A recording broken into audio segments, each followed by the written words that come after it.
美国太平洋证券公司投资交流会，华尔街证券期货俱乐部2022夏季酒会，暨美国太平洋期货公司试营业庆典。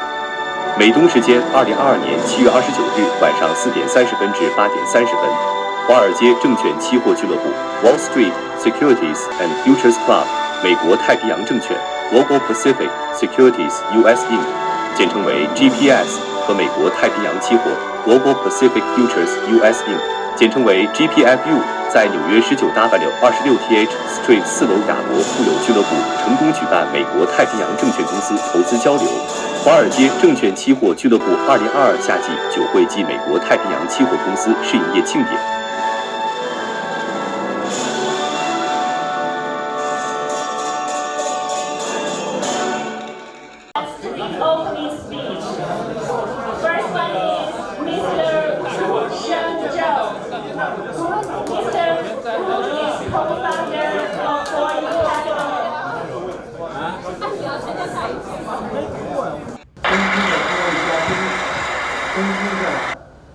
华尔街证券期货界的大佬，尊敬的太平洋证券公司、太平洋期货公司的各位领导、各位嘉宾，晚上好。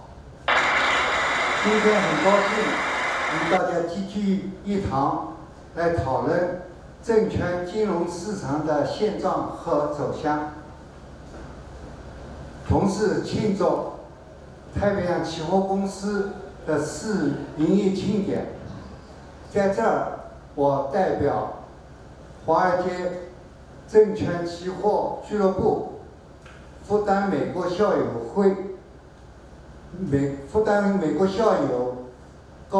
企业家高管俱乐部酒会的主办和协办方，向曲总和证券公司、期货公司的各位领导表示热烈的祝贺。同时预祝证券公司、期货公司的业务日日增长，为各位投资人取得丰盛的回报。同时也希望各位嘉宾能够参与华尔街证券期货俱乐部、太平洋证券公司、太平洋期货公司的建设和成长。谢谢大家光临今天酒会，为明天的成功干杯。Let's welcome Dr. Gang Hu. Dr. Hu is founder and CEO of WinShore Capital. All right, thank you very much, guys. My name is Gang. Very happy to be here, and congratulations for Dr. Chu to have the club up, and everybody. Hopefully, you guys enjoy tonight. I was asked to say a few words. There's really not that much to say. There's going to be a tremendous panel, and they're all going to be very highly regarded professionals. So I'm not going to waste your time talking about the market. I do think this is a great time for this club. I do think this is a great time for the financial industry. Many people say, financial industry is a sunset industry. We gotta go for the tech. Yes, tech is great, but don't count us out yet. I think this next 5 to 10 years is gonna be highly interesting, to the point that asset return as a positive concept might be gone forever. For a long time. There's no guarantee anymore. Reason being, inflation's coming. So I've been an inflation trader all my life. A few things about inflation, there are many structural things to happen. Number one, the ESG. You're gonna have the green energy, green food, everything's gonna green, which means price has to go up. When, as you see from global governments, when price go up, what do? They print money and give to the poor. Otherwise, you got Sri Lanka. The government got toppled. So all the governments right now are using inflationary policy to deal with the inflation problem. And then you have the Fed. Of course, everybody say, the Fed is going to control inflation. Yes, Fed tells you they're going to control inflation for sure. But bear in mind, in the 15 to 20 years leading up to today, leading up to the pandemic, Fed has never achieved their inflation target from below. They have been missing the inflation target all the last 15, 20 years. Reason being that this inflation wave from 15 to 20 years leading up to now has nothing to do with Fed. It was basically globalization and technology. And now technology is still there. They're still going to go on, keep on taking other people's job. But globalization is probably reversing and running to the end. So what that leaves us, I think as we see this year, or this week, the FOMC meeting, there's a very good possibility in the next 5-10 years, Fed will be forced to stay with inflation. Just like in the last 15-20 years, they were forced to stay with deflation. There's a huge difference though, because when inflation is running below their target, anytime economy go hot, they're happy because inflation finally move up. Whenever the economy see recession, they're very aggressive to pump up asset prices. That's been going on for the last really 20 years at least. If inflation is running above their target and they choose to live with it, anytime you get a recession, they might be happy. They might be happy that inflation actually come down. Whereas anytime there's going to be good economy, they will not. They will be incredibly hawkish. So the policy link for the next 5 to 10 years will be very different, which means more volatility, less asset return. We are here, and most of us are alpha generators. We pick stocks, we pick good company, we pick good investment. We try to generate alpha. The reason that people say finance industry, the sunset industry, is because you didn't have to do anything. Asset will just return in the last 15, 20 years. That's why nobody cares. If you can generate alpha, beta is much, much more. When beta is gone, alpha shows. So I think this is a perfect time to start this, and this is a perfect event for everybody to listen to all these great panels. And I'm pretty sure you'll have a great time and enjoy the evening. Thank you.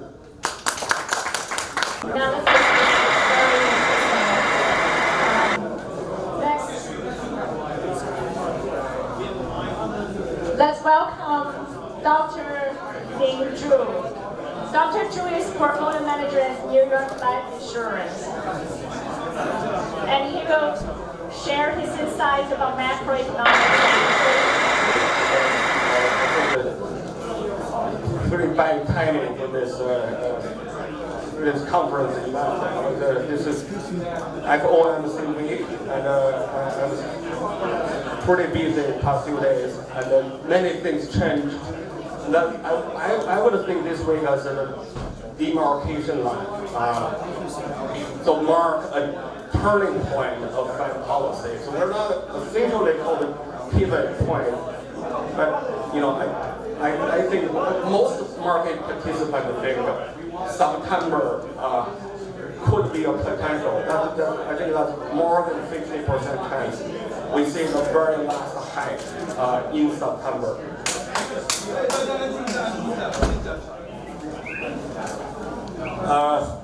The point was from even from yesterday, right? The GDP number.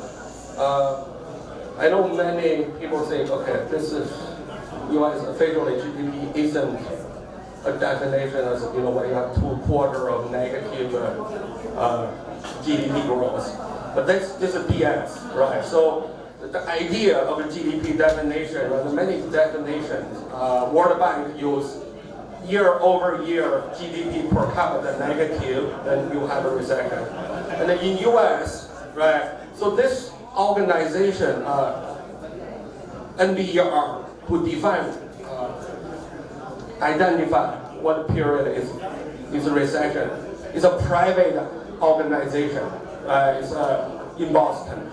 right, near Harvard, is have annual revenue less than 100 million. So the work, who should be have the final say when there's a recession, right? There's always been a debate, right? So the U.S. We have a labor statistic Bureau of Labor Statistics, BLS, and that's a part of under the Office of Management and Budget. And then we also have the BEA, Bureau of Economics and Analytics, and is under Commerce Department. So they have a BEA issued the normal, GDP number, and we have a ELS released the non-farm payroll job number. So the two organizations always had a fact for 50 years.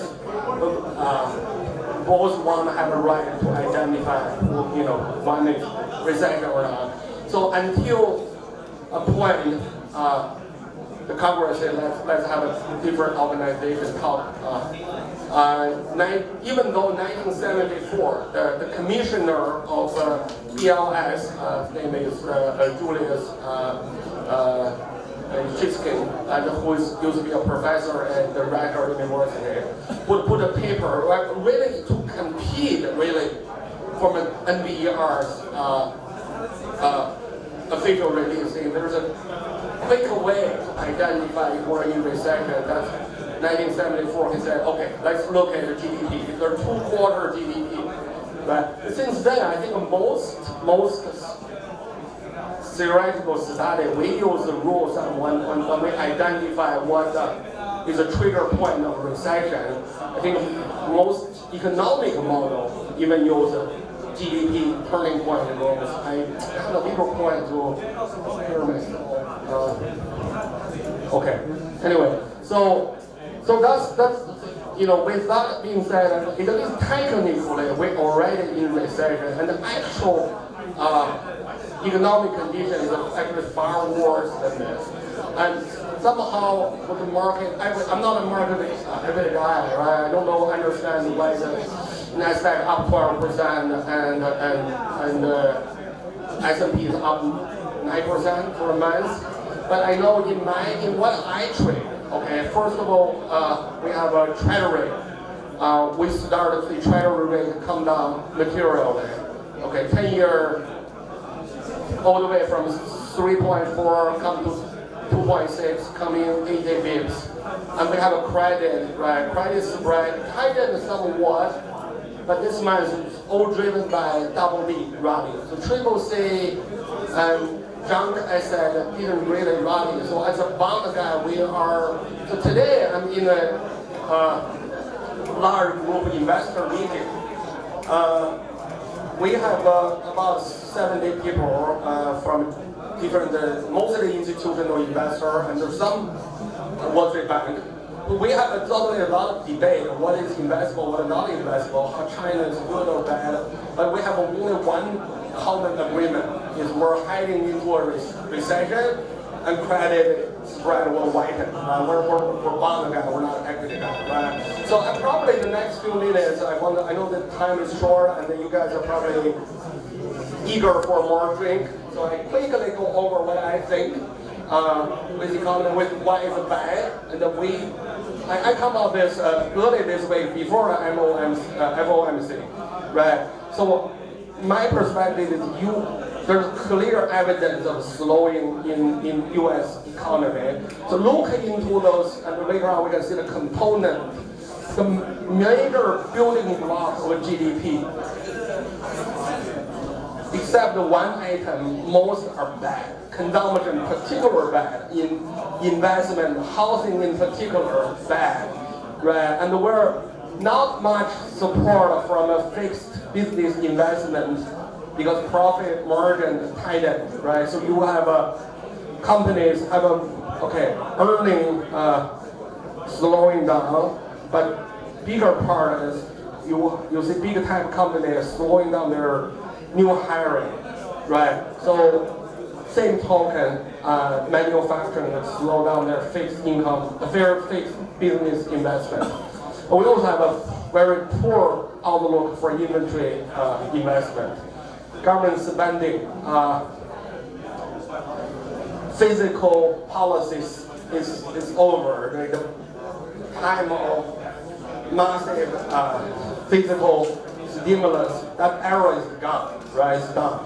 So we are, but even we have a new, whatever the outcome of midterm election, we think that would come with negative impulse, right?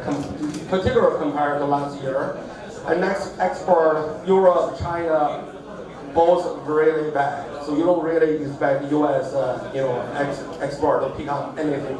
So and we have inflation, right? Even I think inflation probably peaked somewhat, but inflation probably likely stay at a level about 4% for a very prolonged period. I mean, at least in September meeting, Fed won't have room to boasting about what they achieved in inflation, right? So policy stand. So even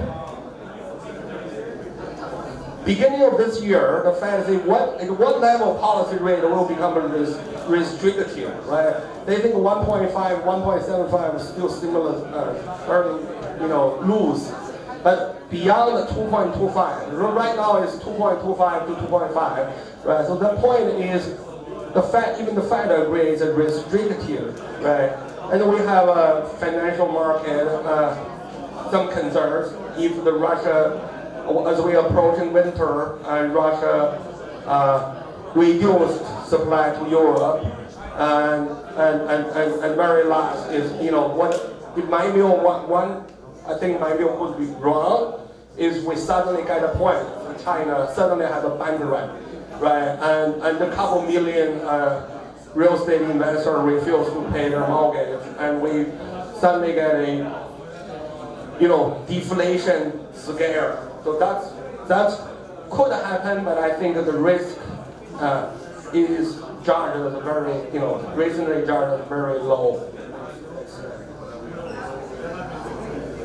Right, so that earlier said, basic building block, 4 aspects of GDP, right? Except labor, I mean, there's reason for that, there's structural reason, and then there are probably participation rate that play a certain role, but U.S. economy, bigger part is consumer. And then one of the major driver the past 2 years is housing and business activity. It's all in the contraction phase. Right, so if we look deep into sub-component, okay, bottom of the bag, housing in particular, avoid real estate, you should, I suggest, right, because in the bottom sub-component, you see reasonable housing, household consumption, consumer confidence is extremely negative. Right, the only good part is labor, and that's actually in a way is haunting us. Right, we have a Fed's job is to make sure high full employment rate and make sure inflation in check. So at least one point they don't have any excuse, right, to ease, right. Next, probably we can move to the panel. I'm late. Next page. So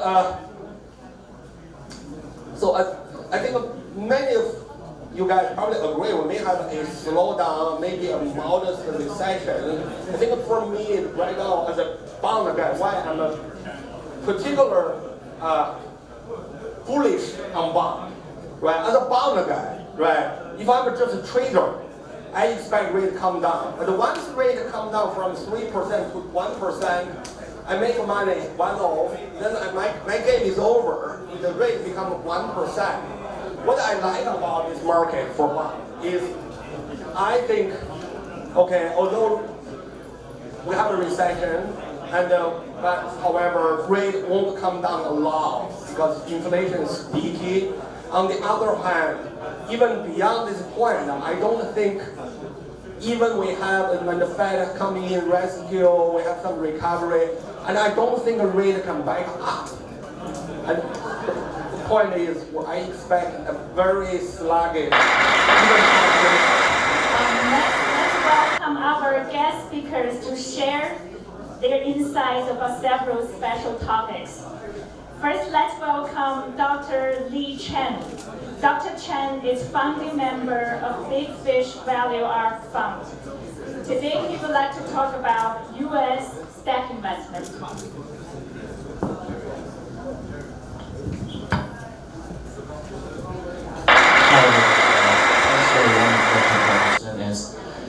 I feel really honored actually when Mr. Chu told me to come to this event and share my view of the market with everyone here.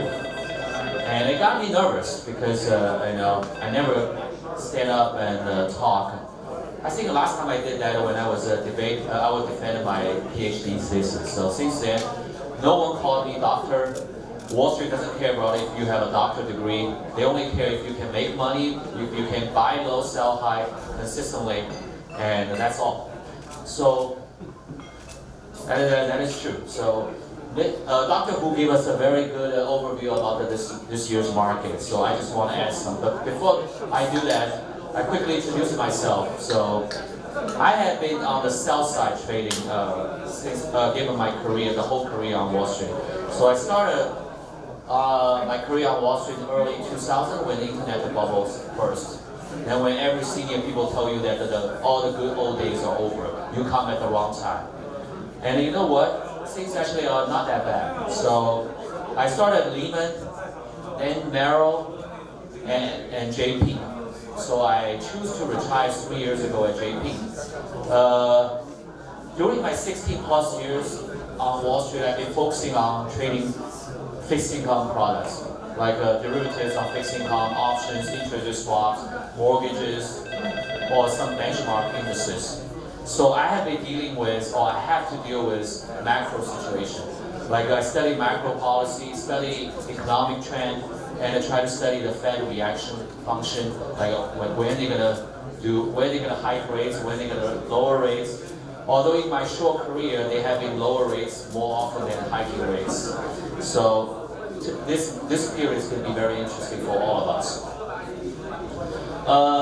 After that, why I quit Wall Street? Because as I mentioned, I've been sell-side trader. As a sell-side trader, you have to constantly focusing on your own product. Like if I'm trading inflation, for example, I have to focus on inflation all the time. I need to know every client what they're doing because I'm a market maker. And I'm not sure if Dr. Wu still remember me when he was at Trimco. I actually paid a visit to him because he actually was my client at the time. So I know every client, and I know what they do, what their positions are. That's how it helped me. But things can get bored when you just focus on one product. So I decided to quit Wall Street, do something else. And initially I decided to become a math teacher because that's always what I want to do. And don't get me wrong, I am a math teacher right now, actually. But meanwhile, I'm running several family funds. I set up a quant fund in China 2 years ago. And I have been trading more products and security than I ever been on Wall Street during my 16 plus years experience, just for the last 2 years. So I totally agree with Dr. Hu just said at initial, we are not in the sunset industry. Actually, I feel lucky to be in this industry because this industry never gets us bored. Things always happen. Some new things always happen. Like last 3 years are more exciting in my own opinion more exciting than majority of my 16-year career on Wall Street, except for 2008 and 2009 when the great financial crisis hit us. I mean, that was dramatic to be able to experience that again. So the last 3 years, why is it interesting? Well, COVID-19 hit us. So when COVID-19 started in 2020, a lot of us, including me, would think that, okay, this is just another scenario of a recession happening. So economic is going to go to recession, stock market will crash, Fed is going to do everything they can, just like what they did in 2008. They're going to do QE forever, they're going to lower rates to 0%, and eventually we're going to rebound, and every asset is going to do well. So But what we didn't think of, what we did, at least I didn't thought that happened is how quickly things changed. Who would ever thought that when oil, for example, hit a negative price in April 2020, who would have thought that they took off immediately after that and just never look back? We had one of the biggest bull market in oil in the last 2.5 years for the decades. And who would ever guess that when the S&P 500 NASDAQ hit the low in March 2020, they can rebound so sharply and return almost 100% by the end of 2020, just basically double from the low print in March. And I remember all the big names like high-tech related, Tesla, Nvidia, Zoom, whatever, anything related to tech was high flyers. You own those stocks, you are so happy every night. You can drink, you can eat, you feel really good. And you think that, but what is the famous like Cassie Wood's ARK fund, right? People thought Cassie Wood would become another new Warren Buffett. And she is. She did really well in 2020. Well, 2011 is a little bit different, but still exciting. I think in January, March, February, I heard this new term called mini stocks, right? Well, instead of these big hedge funds rank up the high-tech stock, it is just a bunch of retail investors who own who has like $10,000 in their bank account to start jacking up GME or AFC prices, try to go against Wall Street. Namely, a bunch of big hedge funds who has a short position on those stocks. So this actually was successful for them. GME traded as high as $450. And these hedge fund short position go busted. They lost so much money. I met one of the long short fund managers. They said, Lee, this is over. Whatever we are long, go down. Whatever we short, go up. We're nothing worked. And a lot of funds actually go busted later on. And these retail investors now at that time think that they've become the new Warren Buffett. And they dominate, which was true. But 2022 came, this year came. Things a little bit more different. Stock does not have a pleasant year, for sure. S&P is down 18, low mid-teens, I think, by the end of today. And NASDAQ is still returned more than negative 20%. So, but for macro traders like I do, like most of the people here, this year is more interesting than ever. Because we are facing a very interesting macro situation. Namely, we have one big economic problem, inflation. And last time we had that high inflation, probably back to 70s, before I was born. So, how are we going to do that? Well, we are witness what happened. So here's my little 2 cents about what happened this year and why things are very interesting. So, all the markets are moving around the important inflation prints. Like they watch CPI as never before. And they watch Fed reaction as never before. Every CPI is 8%, 8.5%, 9%, very different. I mean, last month we have 9.1%. Wow, market got spooked. Think that the Fed is going to hike 100 bps. And they didn't. But what I observe more interestingly is the dynamics among these three markets I trade. Namely the rates market, the commodity market, and the stock market. So what dynamics they have? I summarize them as 2 cyclic moves happened this year. It started with commodity market. So at the beginning of the year, we had this red hot commodity market. Oil touched at their high mark, I think in early March. WTI was trading $125. Everyone thinking they're going to go to 200. I think JP Morgan recently came out, they're going to do 300 if the Russia-Ukraine war is not going very well. So, and then rates market got spooked. So starting from March, rates repriced the Fed hiking path. I remember at the beginning of the March, Fed fund rate in December, namely the end of year Fed fund rate was trading nearly at 125%. Remember at that time we still have 0.25% on the Fed fund rate. So they're pricing 5 hikes, 525 pip hike from Fed this year, the whole year. But the whole March, they repriced everything. By the end of March, the Fed fund rate in December priced at 2.5%. So 10 times hiking this year for 25 bps. So that's very different. And then stocks start to react. Stock look at the rates market. Whoa, oh my God, the Fed is going to hike never before, as fast as never before. Well, not never before, but not in the last 10 years. So they reprice and sell. I think the Nasdaq touched the high at the end of March and then dropped more than 20% from the end of March to June. So that's crazy. So you start seeing commodity first, rates second, stocks third. And then what happened in mid-June? I think the stock touched this year's low so far in mid-June, June 16th. Then what happened? Then commodity markets started shaking. Why?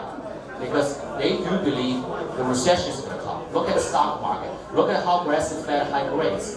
Recession is coming. So the recession fear took over. Overcome the supply-demand issue for the commodity market. So commodities take a dive. So what happened to oil? They moved from 115 all the way down to low 90s. 20%, almost 20% drop. And the silver and the copper even dropped more. They moved from, I think, to the 2-year low, especially silver and copper. They moved to 2-year low before the pandemic levels. And this move make rates market to rethink the Fed policy. So rates started actually rally. 10-year Treasury moved from, I think it's 3.5%, as high as 3.5%, all the way to 2.75%, a 75 basis point drop.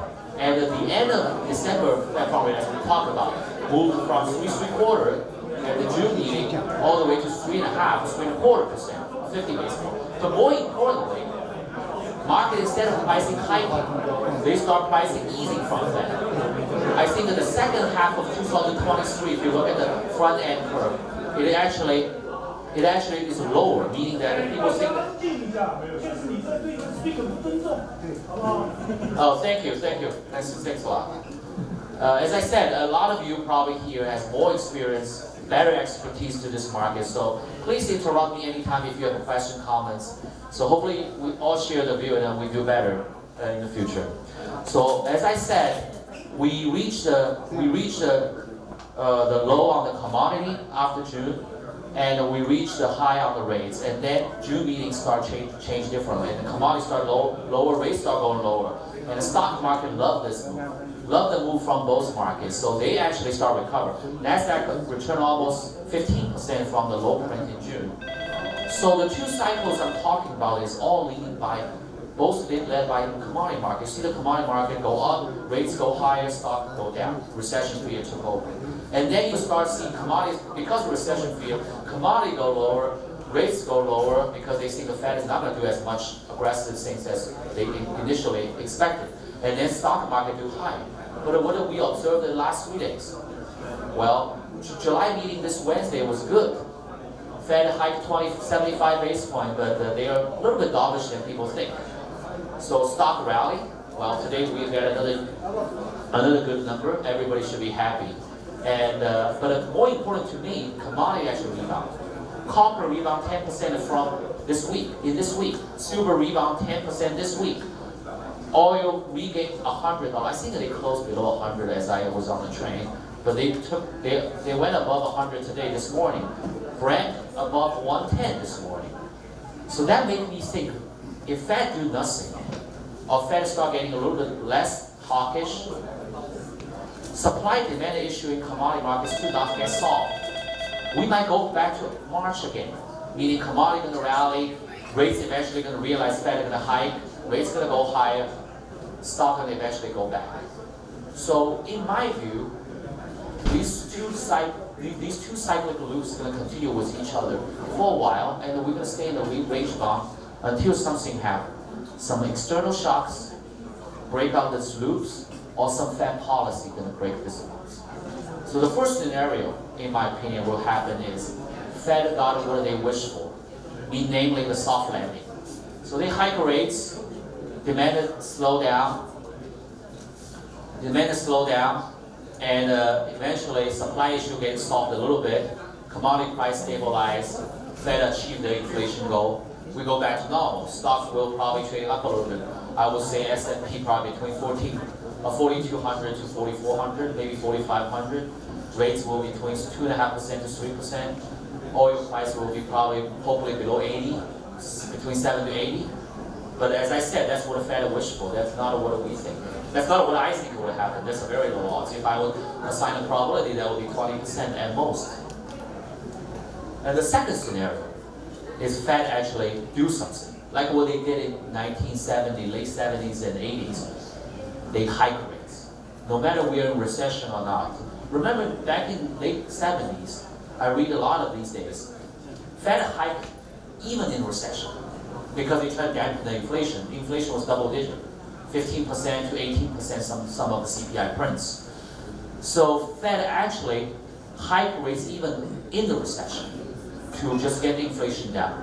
And eventually we're going to be in deep recession, and Fed gradually recover the rates, and then we go back to normal, achieve the long-term prosperity. I think the long-term means the last 30 years. We don't really see any bigger inflation in the last 30 years. So Fed did something right in the 1970s and 80s, but it's a picture.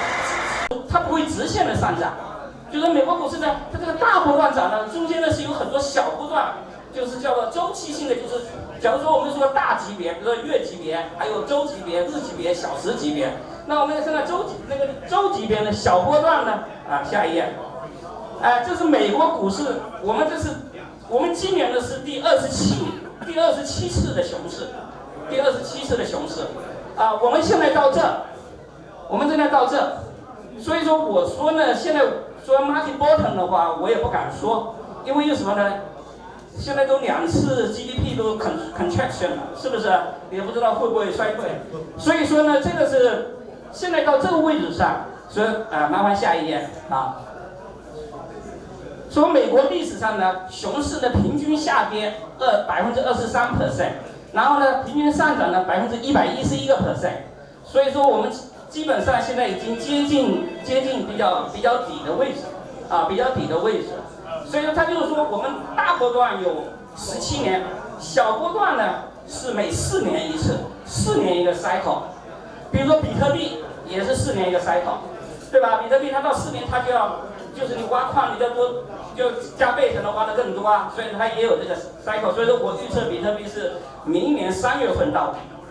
明年3月份可能比特币到底了，那这4年的 cycle 就来了，所以这是4年的 cycle。好，麻烦你下一页。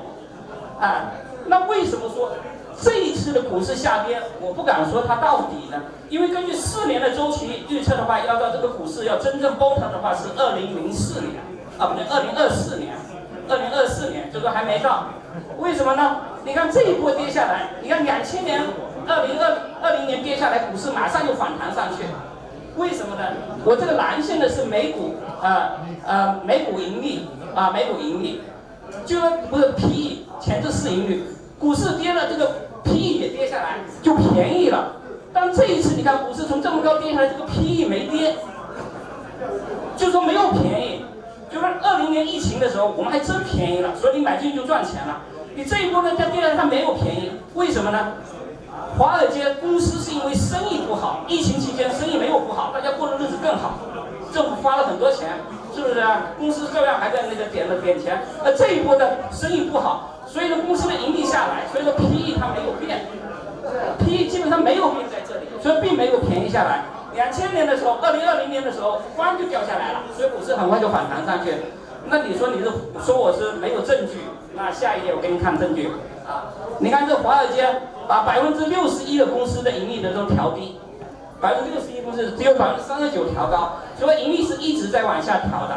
你比如说在阿姆什么什么，你去看他们前面那个盈利，叫路透社平台或者是彭博平台，那个盈利都一直在调低，所以股价已经就是说。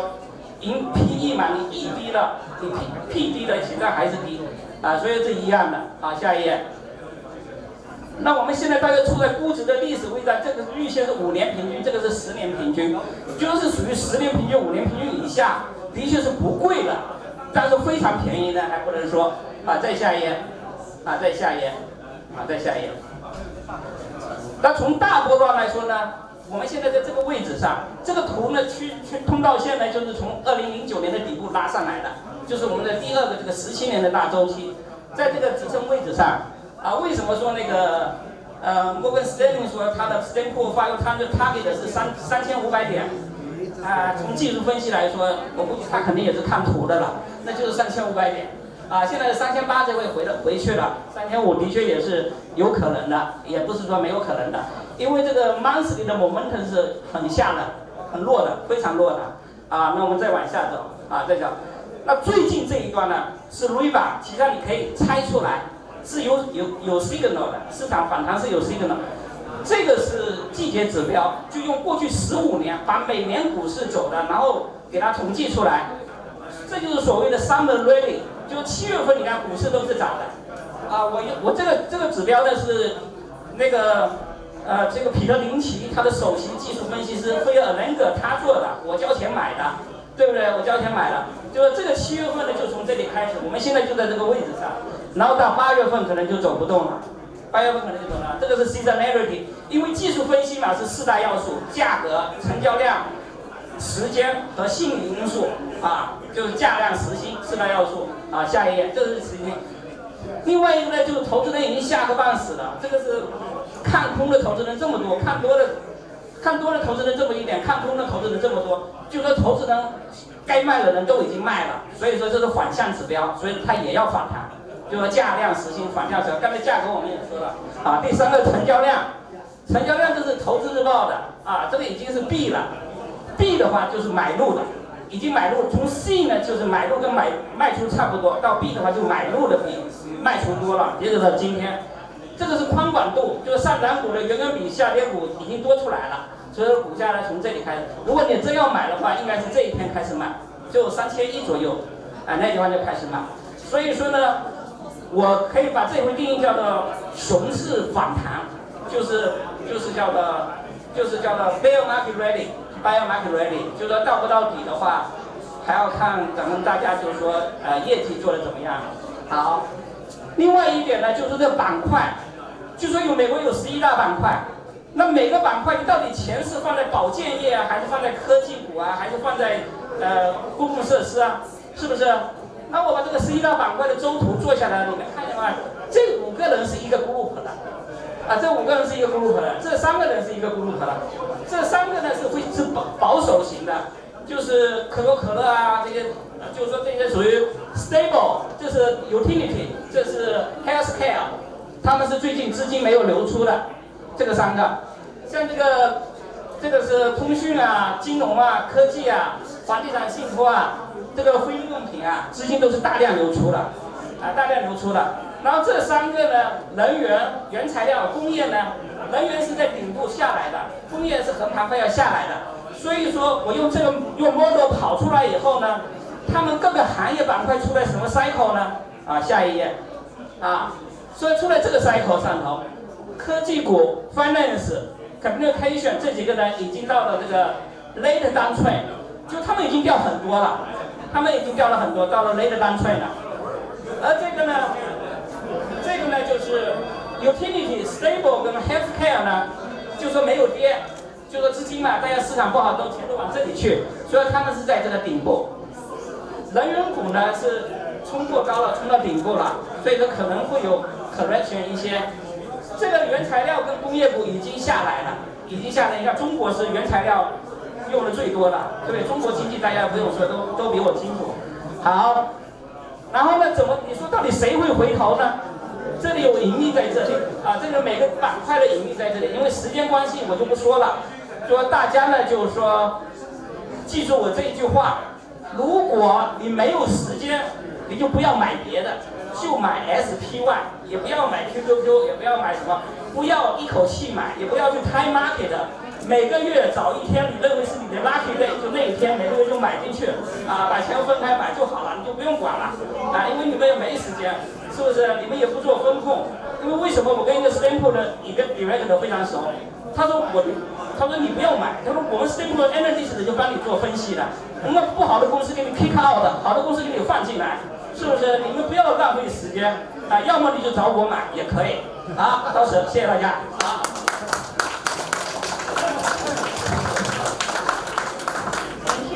我是负责美国太平洋证券公司美国太平洋期货公司创始人兼 CEO， 也是华尔街证券期货俱乐部联合创始人。今天我非常荣幸的邀请大家参加我们华尔街证券期货俱乐部2022夏季酒会、美国太平洋证券公司投资交流会暨美国太平洋期货公司试营业庆典。今天我看到这么多业界同仁和专业投资者到现场来庆祝美国太平洋期货公司的启程，内心非常激动，也很感谢大家前来光临。再次感谢大家在本晚当中抽出时间参加本次活动。我相信通过我们同心协力、群策群力，就一定能够披荆斩棘、乘风破浪，实现多赢。谢谢各位。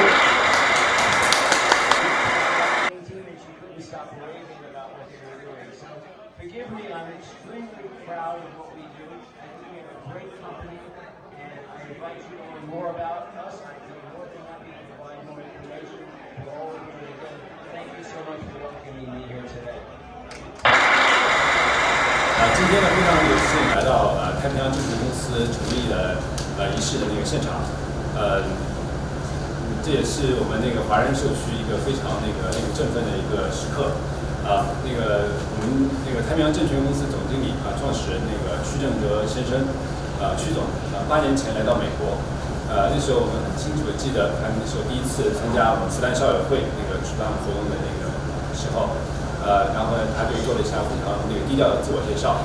但是8年之后，这边曲总已经成立了以太平洋证券和太平洋期货公司为核心的一个强大的一个业务线然后曲总在到美国的8年当中呢，从一开始就非常积极的参加复旦校友会的活动，同时也积极的在各种的社区活动中担当各种重要的角色，所以说呢，我们太平洋证券公司的成立，不光是曲总的成功，同时也是我们华人社区的一个骄傲，同时也是我们华人社区的一个成功，因为在华人社区当中也有很多的机构和个人为证券公司的成立和期货公司的成立提供了很多的帮助，非常有幸能够看到这一幕，也希望我们华人社区有更多的上。大家晚上好，我是复旦大学美国校友会大纽约地区会长，我的名字叫宋翔。然后今天其实在座大概也有不说20位吧，至少15位的复旦校友在这边然后是非常幸会，在这个一个特殊的场合，在这个特殊的时刻跟大家见面。其实8年前刚刚看到曲总的时候，曲总非常低调的跟我们跟大家认识，然后大家很难想象，在8年前，其实曲总已经在中国的证券业已经创业20年了，从90年代初开始到2010年代初，整整20年的创业经历。然后到美国来以后，曲总其实可以走一条不一样的路，就是安安心心在美国这边享受生活，但其实曲总就选择一条比较艰巨，而且可能也比较困难的一条道路。经过8年的努力，他也是在这边建立了自己的全新的一条事业线，包括了证券机构，包括了期货公司，包括了地产投资等等，也是成为我们校友在美国发展的成功的一个代表。曲总在我们校友会的活动当中呢，非常的积极，跟各种各样的不同的校友，跟各种各样的伙伴呢有很多的互动，然后也得到了很多帮助。所以他的成功呢，其实不光是我们曲总的成功，也是我们华人社区的一个成功。而且这样的例子呢，其实在我们的校友圈里面也非常的多见。像去年我们华人圈里面第一个华人资金背景的SPAC 上市的时候，我们在座的如今师姐运营这个 SPAC 也是得到了很多复旦校友的帮助。所以说，我们也期待更多的华人朋友们利用我们华人社区的资源和优势，创造更多的商业成功。谢谢。谢谢宋会长宋会长是咱们复旦大学在美国的邀请他3位上大学 Mr. Song， 好，那接下来呢，请中投圣泉基金创始人潘小夏先生来致辞。我简单说一下啊，潘小夏先生在纳斯达克做主席的时候呢，为中国25家上市公司成功登陆纳斯达克。有请。多谢曲总啊！我知道现在时间呢，就会第3句话。第1句话呢，热烈衷心祝贺曲总的 GPS 今天7月29号、7月29号这个正式试营业开始，是吧？衷心祝贺。然后第2句话呢，特别高兴见到了一些老朋友，像周会长啊，还有宋会长啊，徐总，看还有雅夫啊，还有李总在这个地方，我看还有 Lisa 等等一些，也特别高兴结识更多的新朋友啊。第3个呢，我想说，刚才这些大腕都讲过了，总的情况呢就是美联储发出来了。到现在大概9到10个万亿的资金，对吧？全世界欧洲国家、日本加上中国，那么这是权威统计的，大概30万亿的资金量出来了。这一边呢又有通货膨胀，8、7、8、9、10，那这个钱一定要把它运作好、投资好、管理好，那这样的话你的钱才不会毛了，对吧？那怎么做？那我们刚才看到已经有一些大腕儿，像雅夫啊、朱宁啊，还有那个李博士，我相信还有更多的大腕儿都在这个地方。大家多多的交流，多多的这个洽谈，一定能有好的结果。所以看看现在曲总这个人气爆满对吧？我们看到了这个曲总在我们这个新的华人社区、新的金融社区。创造了一个欣欣向荣的气氛，再次祝贺，谢谢曲总，谢谢大家。好，谢谢潘总谢谢潘总。The next speaker is Oliver. Oliver is Global Pacific Securities CIO. Please.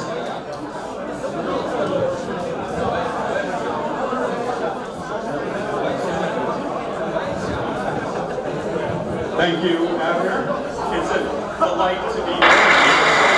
See so many people here. As Abner mentioned, my name is Oliver Bergman. I am the Chief Investment Officer of Global Pacific Securities, which is one of your hosts for this evening. I'm not going to speak long because my usual topic is macroeconomics. And several of our speakers have already covered a great deal of that. I, of course, have my own views on the topic, which I am perfectly happy to talk about anytime anyone wants to hear about my views about Jerome Powell's speech on Wednesday, because I certainly do have views on it.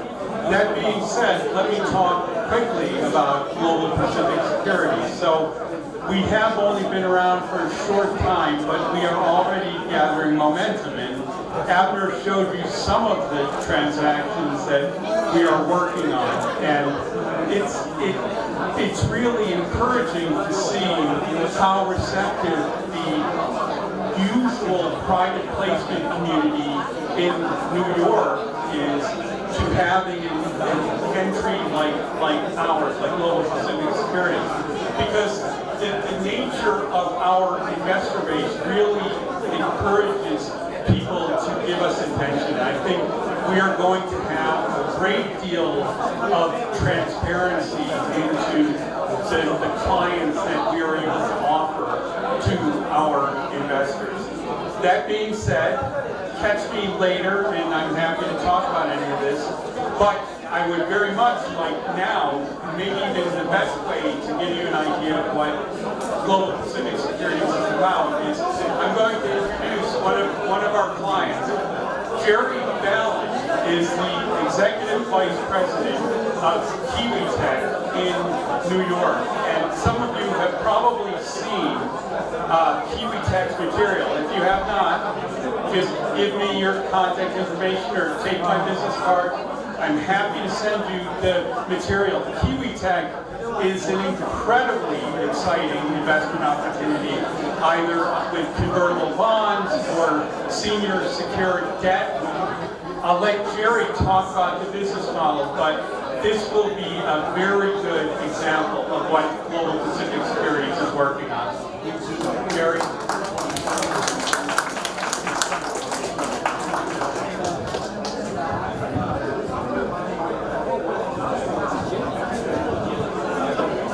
Hello, everyone. Thank you so much, Oliver. Thank you, Agnes. Pleasure to be here. It really is. So, I am so proud of what we've accomplished at Kiwi Tech. We are a 14-year-old company that still considers itself a growing startup, an evolving startup, providing services for early stage and emerging companies, various others. I hope it's okay. Pardon me? A little bit better? Thank you. Thank you so much. So, at Kiwi Tech, our mission is to assist early stage companies in realizing their vision. We meet the most amazing people with such passion, such devotion to what they're doing, and we assist them in every way we can to help them realize their vision. And most of that comes from technology.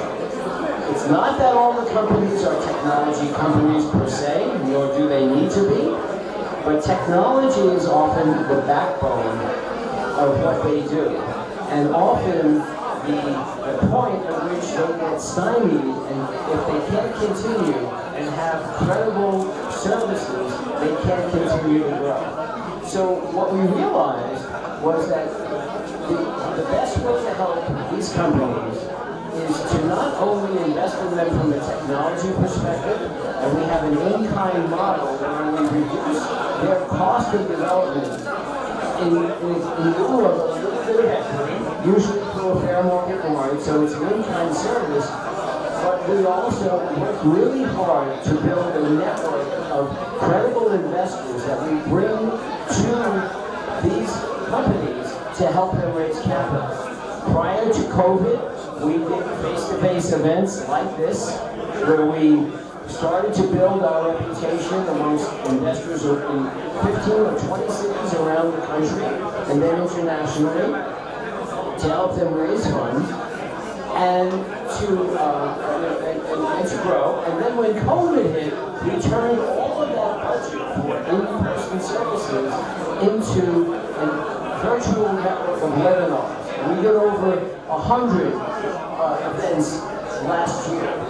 Events that were targeted toward their particular investment needs, whether it was based upon their verticals, whether it was based upon, like for example, we found that female founders had a special need, and so we did several female founders demo days in person and also virtually, which helped companies raise money. We have our portfolio partners consist of health tech, fintech, insurtech, entertainment companies, and a wide variety of companies for whom we've helped grow. And obviously, we have the privilege of continuing to help them grow because the journey is not short. I myself have been with the company for 10 years. I have known the founders for 30 years, and I know the integrity and the passion of the founding team. And it's just an absolute privilege, even at this sort of, you might say, later stage of my career, I feel like a rookie. I feel like I have many, many more years to service because it's an absolute pleasure to be working with the kinds of companies that we're working with. Kiwi Tech is looking to grow. We use investment capital to acquire a wonderful accounting firm that is very strong EBITDA, and we also use investment capital to acquire a marketing company that is extremely proficient not only with crowdfunding marketing campaigns, again, in the context of helping our partners raise capital, but also in the context of marketing, which is the absolute other component that closes off the ecosystem when you consider technology, investment, and marketing. And our marketing strength is growing daily. As I was coming down here, one of my new marketing partners was walking with me. She was going to the subway back to Brooklyn. She is new to our marketing team and she couldn't stop raving about what they were doing. So forgive me, I'm extremely proud of what we do. I think we have a great company and I invite you to learn more about us. I'd be more than happy to provide more information for all of you. And again, thank you so much for welcoming me here today. Yeah, thank you very much. Thank you. Juliet. The next speaker is Joe. Yeah, he is. The next topic is Joe. Yeah, he is Global President of WinShore Complex Consulting. Hello everyone. Abner, thank you for having me. I'm very happy to be here. Abner and I started working together about 2 years ago, maybe 2.5 years, in his venture to get registered with the Commodity Futures Trading Commission and the National Futures Association. So on the futures side, we have Global Pacific Futures that recently got registered, and he's ready to embark now down the road of trading futures. So any of you who are interested in trading futures or options on futures, foreign exchange, spot forex, this is the place to go, Global Pacific Futures. I'm the compliance guy, so I'm here to help structure everything for him, make sure he's in full compliance at all times. And if there's any questions you might have on the CFTC or NFA rules and regulations, I'll be around to speak to you if you have any questions. Again, it's been delightful working with Abner, really good guy. I'm happy to be part of his team, and not sure really what else to say at this point, but we're looking forward to getting started on the future side. So if you're ready to invest some money, bring it in. We guarantee profits. No, I can't say that. I can't say that. Yep, we have a question. That was rhetorical. I really didn't want any questions. Get your shirt. Nice shirt. You go, boss. So, any questions? But again, thank you. Pleasure. Thank you so much. President of PCFA, Chinese Finance Association. I'm currently the board of PCFA. So I want to congratulate Dr. Xu for his successful business, and actually really appreciate this opportunity for Chinese finance professionals actually to meet and provide a platform for us to actually socializing and in this occasion. So TCFA actually was formed 26 years ago as 8,000 members, and it provides the most important platform for Chinese actually working in the finance industry both here and other like London and Asia. Platform for people to discuss actually interesting topics and also actually fighting for rights and equal treatment in the industry. So our actually flagship event is actually annual conference. Usually it's the first week of November. Actually it's on a Sunday, and we typically it's a holiday events with over 1,000 people participating. So for those who are interested, actually please get more information from tcfaglobal.org. And again, actually, congratulate Dr. Xu for the importance of business and this event. Thank you.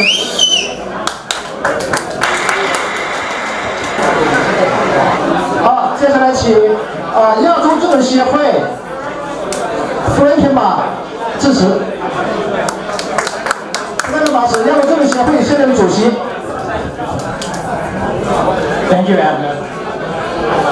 My name is Frank Ma. I'm the chairman of the Asian Financial Society of AFS. During the daytime, I work as an investment banker for Transnational Capital Corporation, a boutique investment bank based in New York City. It is indeed a true honor to be part of the celebration today. Thank you, Abner, for inviting us here. I am thrilled to witness the birth of the new investment bank, and I'm very proud, Abner, that the founder of this investment bank is a Chinese American. It is led by Trans-Pacific offers a broad range of products and services, and is led by a very strong management team. So I'm very confident you'll be very successful. On behalf of AFS, I wish all the success and congratulate you, but most important, I wish you a lot of fun and you're on your path to be successful. AFS is a 38 years young non-profit organization, and after you've been a strong supporter of us, so thank you very much. And that's why today, several members of our AFS family are here today celebrating with you. Charlie Pong, are you in the back somewhere? Charlie is our former chairman. And Jane Wong, where's Jane? Jane is in the back, she's the president of AFS. And Leon, where are you, Leon? Leon is our youngest member of our board of directors. Going forward, we would like to work closer with you and see how we can help each other. Thank you very much. And today is indeed a very special day. 在今天这个特别的日子里，我仅代表美国亚洲经营协会祝福美国太平洋证券赚很多钱，生意兴隆，财源广进，恭喜发财！谢谢。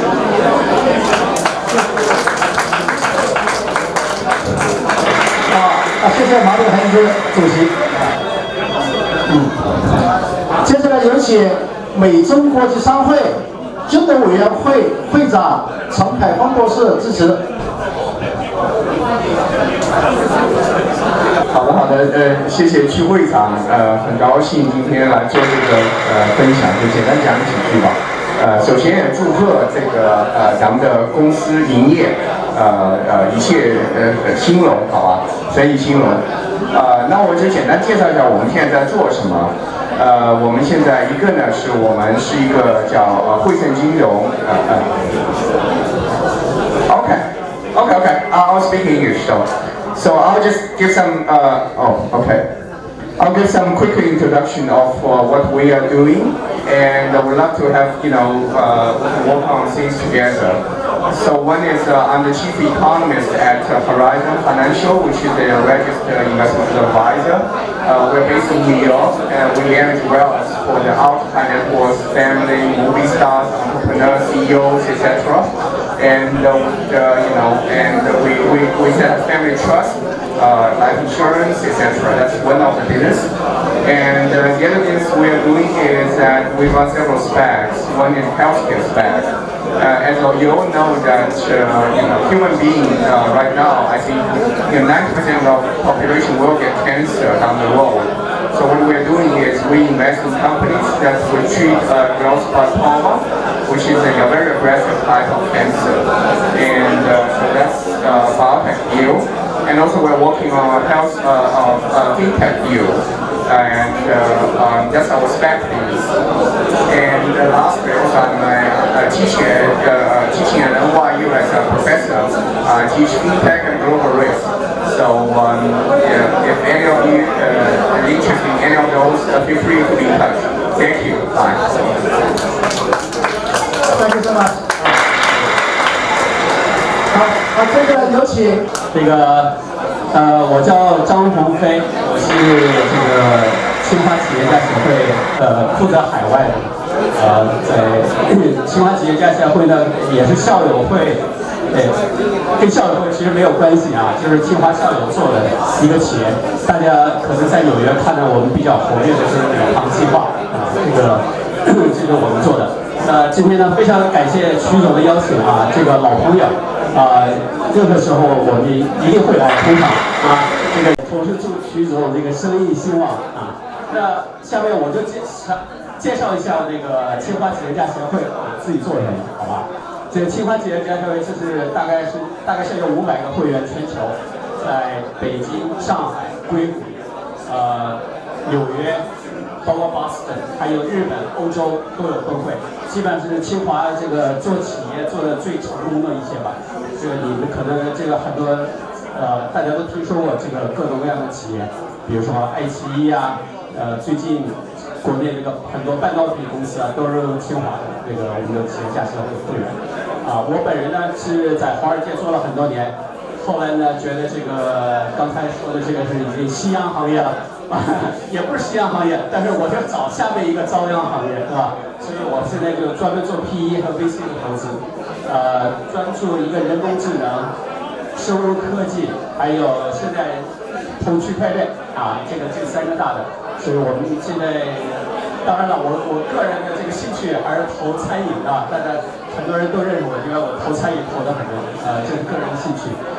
所以呢，希望有机会再跟大家多多交流我也不多说了，谢谢徐总啊。好，谢谢张总。好，接下来有请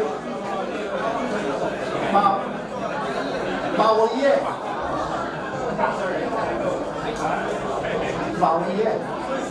风投基金管理合伙人为什么？要不去wait。谢谢。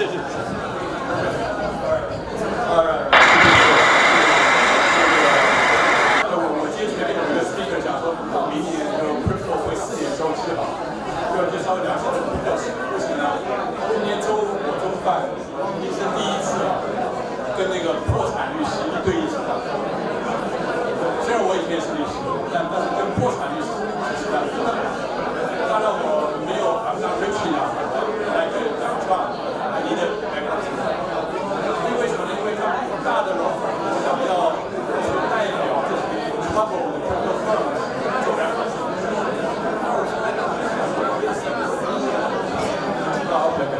那我说的是反过来，你做你可以做 bankruptcy， 那个 token 跟 stable coin 的区别是什么？ They have like no idea. They're like no idea. So now it's interesting.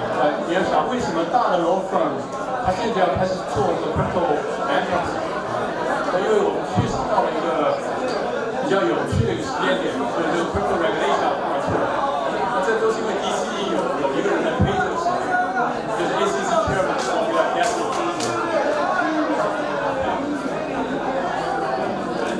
没有 keep it short。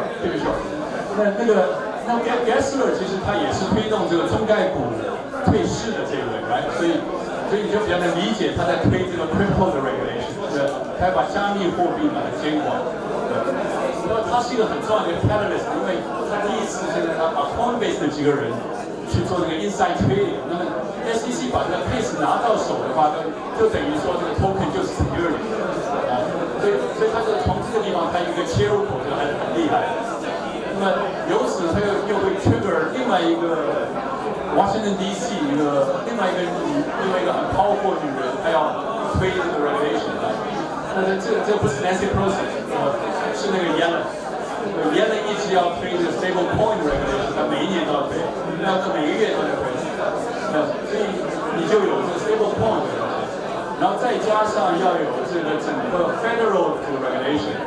但我是不觉得会从那2个 senator 的这个 draft 出来，instead 他会从这个 Biden 的这个 working group，crypto working group 出来。因为大家可能记得3月份的时候 ，Biden 有一个行政命令，他要求跨部门去做一个 working group， 所以 regulation 会从这里出来。所以现在3个方向的 regulation 都在推，所以加密货币市场它一定要被监管。所以呢，如果你要把现在这个状态去把它用一个美国的电影来把它描述的，我就有几个选择。第一个是 risky business， Tom Cruise 当做 risky business， 就小孩原来在偷偷摸摸做这个 prostitution business， 现在快要被大人发现 risky business。第二个，如果你觉得说原先这几个倒闭的公司，就像 Bear Stearns， 很快就会有加密市场 Lehman Brothers， 那现在可能是这个 margin call。那就是 Kevin Spacey 和 Demi Moore 的那个电影。但我个人觉得可能最好的 comparison 是阿波罗13号。对，老了一点，那 Tom Cruise 当初那个 line 还是很经典的。但是什么就是说 Houston, we've got a problem. All right, thank you. 谢谢马博士好，接下来有请芬泰尔王继董事长来跟大家介绍一下。谢谢曲总。首先我热烈祝贺太平洋证券公司还有期货公司的开业。其实我今天来了，特别的就是意外。见到这么多的人，可能我在美国纽约地区的话，生活了20多年，第一次见到这么多的证券界的人聚集在一个地方，然后在曲总的召集下，纷纷过来捧场，所以我觉得祝贺我们预祝我们事业蒸蒸日上。其实我过来是有一个身份的，就是我是曲总搭建的平台的一个受益人。就是说，我非常有幸，我们的融汇金科金融科技公司是作为曲总的平台上的一个种子的公司参与到这样的一个平台上，所以谢谢曲总提供这样的一个非常好的平台。那么我花1分钟讲一下我们公司就是做什么，然后稍微花1分钟讲一下中国的金融科技的现状是什么。我们公司的话是赋能中国的银行和金融公司做数字化转型的。那么我们公司的话，就是在中国有大概200家，服务过200家的银行和其他的金融机构。公司大概总部在北京，然后在上海、深圳、成都和都有自己的分公司。然后我最后再讲一下中国的金融科技行业，其实现在是一个非常微妙的一个阶段，就是中国的金融科技其实从13年到17年之间是一个爆发期，然后17年到现在是一个非常困难的时期，因为中国的政府出了很多的监管来整理这样的一个行业，但是大家了解中国的市场的人就知道。中国是一个爆发期，然后抑制期，然后再发展期。所以我稍微做一个广告，就是希望我们在座的人可以去关注中国的其实金融科技在第3个时期的发展前景是非常好的。第一，它的需求是真实的，因为中国的几千家、上万家的金融机构没有能力完全自主的做数字化转型。因为优秀的人才全部会集中到阿里、腾讯、美团、拼多多这样的机构去，所以我觉得第2个的话，我觉得中国还是需要发展，所以我觉得接下来中国的政策会非常的积极的支持金融科技的发展，所以我希望大家能够关注金融科技，同时的话也积极的支持曲总的平台。让我们的不仅是业务，而且让我们华人团体更加紧密的团结起来，然后一起走向一个更好的辉煌，好吧？谢谢。好，谢谢王健谢谢王健董事长。这是我们的海归在国内参演，然后在全球发展投资。好，接下来有请北美高校联盟前北美高校联盟主席李超华先生致辞。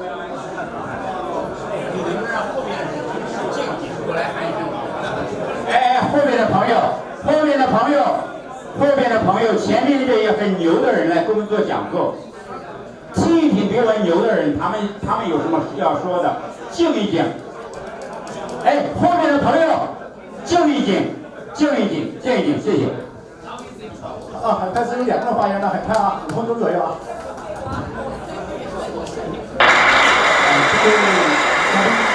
曲总，各位嘉宾，大家晚上好。今天非常高兴非常感谢曲总还有华尔街俱乐部的邀请。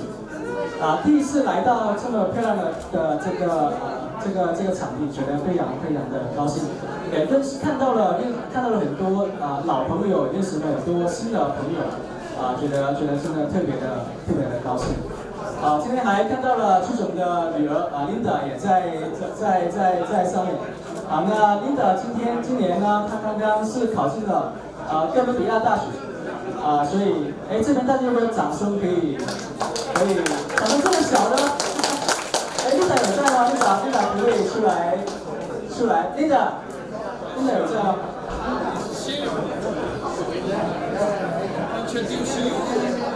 ？Just want to excuse you. So 这朱总的女儿，她今年刚考上了 Columbia University。这里在座嘉宾是有哪位是哥大毕业的校友吗？Okay. So please try to excuse you and try to talk to your alumni. Okay. So congrats. Okay. Okay. 然后我叫 Matthew， 然后我的本职工作的话，我是做那个宏观经济分析的。过去2年的话，其实我主要的客户其实是The Federal Reserve， 就是美联储。所以其实刚才包括陈立博士还有叶博士他们讲的关于现在美联储的 inflation 的东西的话，就觉得还是特别的熟悉。那确实这还是我 inflation 的话，是我们过去这2-3年比较关注的一个东西。当然说就是我不可能知道说Federal Reserve 到底什么样做的话，但是在我个人，我会觉得 Federal Reserve 的话，他们其实不在乎在座各位到底过得怎么样。为什么呢？就在座各位的话，可能你的年薪一年赚超过1 million， 他会在乎你一年赚half million or 1 million， 其实并不会。他们可能更关注的是那个 low income family， 他们的 policy 的话，到底会对真正需要帮助的人造成什么样的影响？那才是我自己的观点。那希望大家在以下会跟大家有更多关于各方面的交流。谢谢大家。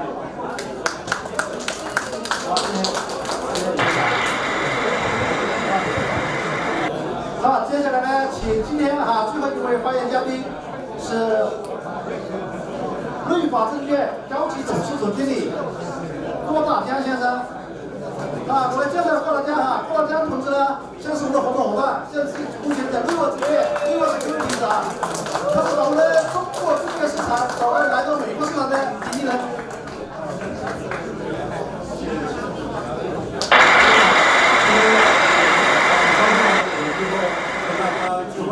我这儿今天就简单介绍一下，因为今天这个确实时间不早了。第一呢，预祝咱们太平洋证券公司和期货公司是业务发展顺利，在全球处于成功。然后呢，我介绍一下，我是Securities， 就是陈美斯的这个美国的投资银行。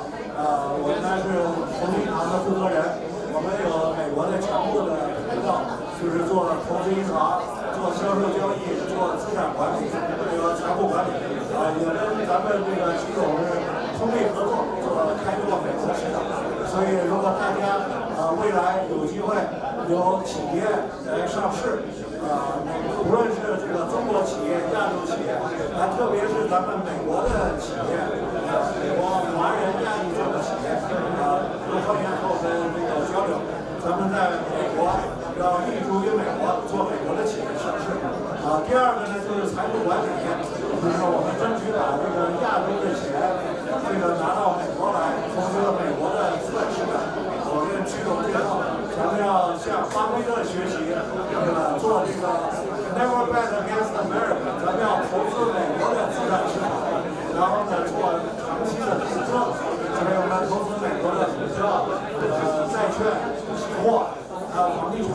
所以我们大家一块儿努力，把亚洲的资金，把美国的资金，特别是亚裔、华裔手里的资产，在美国进行投资，也全球进行布局。所以呢，细节呢我就不讲了。这个以后咱们企业上市一块儿合作。然后全球的财富管理呢，我们也是需要一块的合作。也希望呢未来呢，美国的市场。今年呢能够第4季度能够起来。简单的说呢，大家可能今天听了很多讲话，我就个人说一下自己的观点，就是应该是今年第4季度谨慎乐观。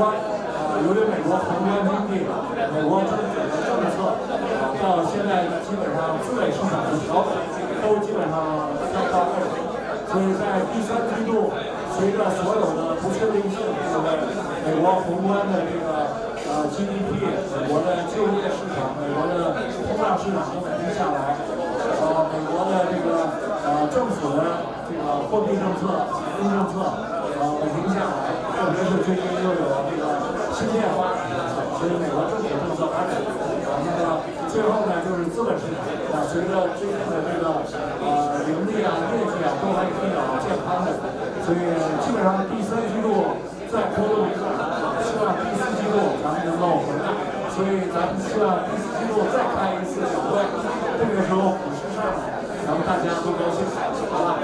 我就说呢这儿，预祝咱们太平洋证券和期货业务蒸蒸日上，大大发展。好，谢谢。好，谢谢郭总啊。好，我们今天晚上谢谢各位。今天招会有很多嘉宾，因为时间问题咱们自由交流。我这里简单的提几个，都是我们的在业界是今天非常之提的，是业界非常之知名的各个领域的。我随便我介绍一个一个恒宝集团，恒宝集团呢，目前是咱们富兰在纽约世界最大的一个。然后富兰的富盛华是现在在美国这个美国银行的这个是发行的。咱们发言今天来这个发言，不发言的，一个大家都互相持续谈了今天就介绍一下。然后我们这个有一个中大的草律师事务所，这个两个这个是招人过来了，咱们那个只是自由讲的，咱们不发言了。我呢就是我说2句我因为今天是我来的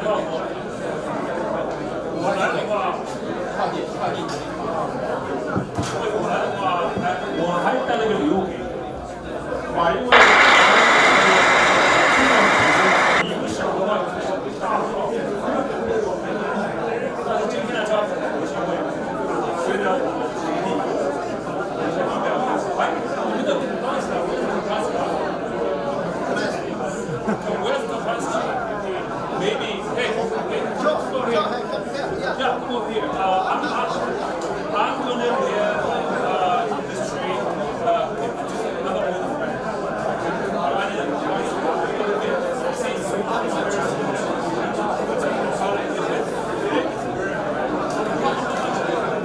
How much?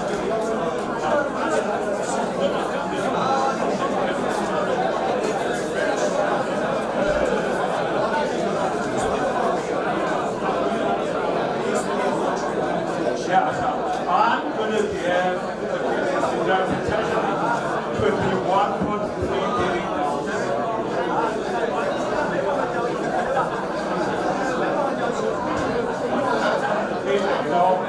It's Friday, research, macro analysis can always be that way. It's Friday evening, we should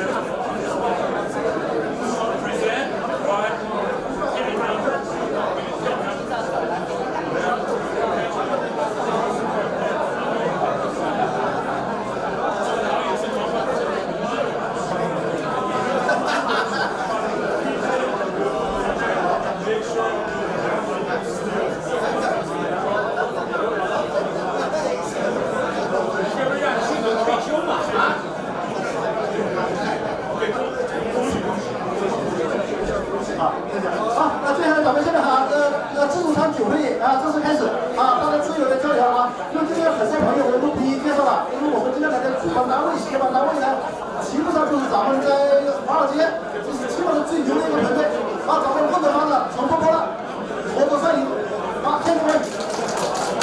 working with Abner, really good guy. I'm happy to be part of his team.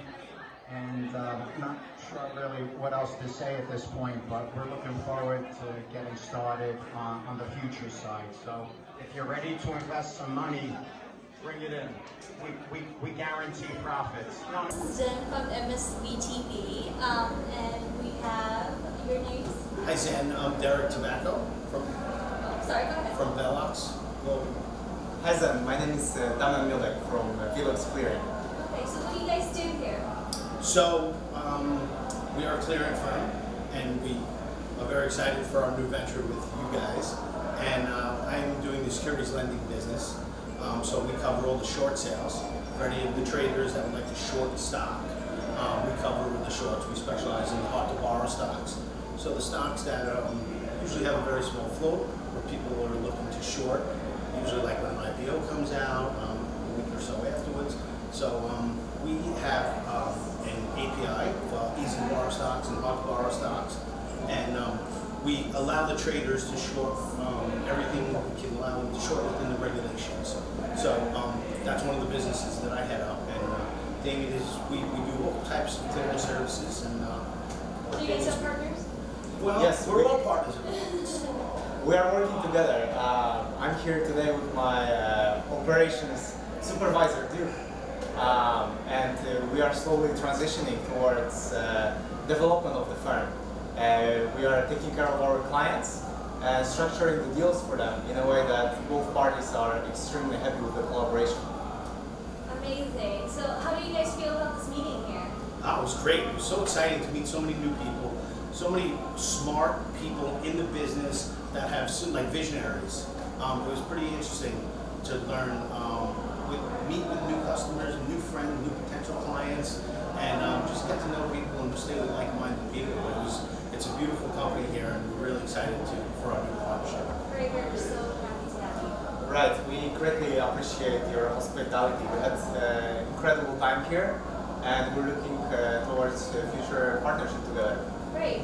So let's, how can we find you guys? Any social media websites? Well, you can find, I don't know. VeloxGlobal.com. Yeah, VeloxGlobal.com. Social media, I mean, we just have our personal ones, but we don't You want can to find share. us on LinkedIn as well. LinkedIn, sure, of course. What about Sam? What about you? What do you do here? Oh, what do I do? I'm actually in accounts payable. Okay. Yeah. And when you're not doing that, you're hosting a show in the office? Oh yes, YouTube for social media, Very networking. nice. Very impressive. Hopefully we'll see each other on there. Great. Looking forward to it. Thank you so much for having us. We really appreciate it. Thank you so we much hope for to see you having guys next time. Thank you so Thank you so much for having us. It's a pleasure. 今天呢，有幸呢采访到我们九龙大门的这个大教授，也是博士啊，博士啊，就是郭先生啊，郭先生是我们美国华人发现在投资领域里面，在股票领域都是很著名、很出色的一位投资家。也是一位学者，最关键他是学物理的吧，就是啊，学物理的现在进入投资行业，我们感到很兴奋啊。今天呢，我们有幸呢采访到我们的郭博士，我想今天参加这个太平洋证券这个交流会，想听听您的感受。那个钟总，我是硕士，2个硕士，物理硕士跟金融硕士。所以那个今天这个活动就是。因为在纽约华人其实很多，华人的这个从业金融界的人也很多。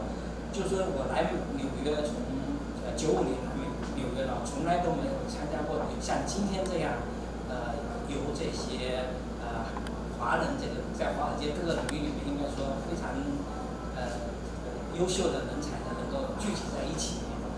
就是首先呢就是感谢这个太平洋证券许正泽先生。给我们大家创造的这个机会，大家也从每个同行的同事中或者朋友中，这些其他的业界的朋友的演讲中呢，我们也真学到了很多东西。平时你真想在这么短的时间见到这么多各个领域里面的这些优秀的金融从业人员，还真是不容易。是。我想你对太平洋证券公司有什么好的期待呢？我觉得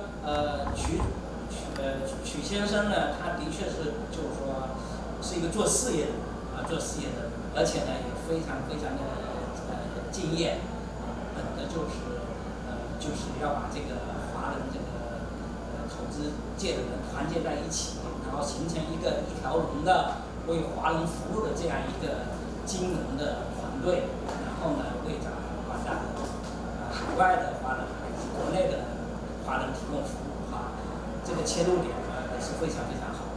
是的，是的，谢谢啊Okay, thank you for coming today. I'm is an investment, it's long-term daily, yes, right? Well, I've been investing for 30 years across many different types of investments. Okay, what's your name? Oliver Bergman. Okay, today you enjoyed the meeting. What do you think? Well, we had a very successful seminar, and it means that the pandemic is letting up enough for us to do these events. We are going to start doing them on a regular basis. The turnout was great. We had a lot of very good speakers. We had a lot of investors. We had a bunch of students come and attend. Everyone seemed to enjoy it a lot. Oh, thank you, thank you. How do you do company? Well, I'm the Chief Investment Officer of Global Pacific Securities. So I help Abner Q figure out all of the different types of ways that we can generate revenue, both from our retail brokerage business as well as our private placement business. And things in the early stages seem very positive. There's a lot of momentum. Okay, thank you. Okay, thank you very much. Great. Thank you. Okay, thank you.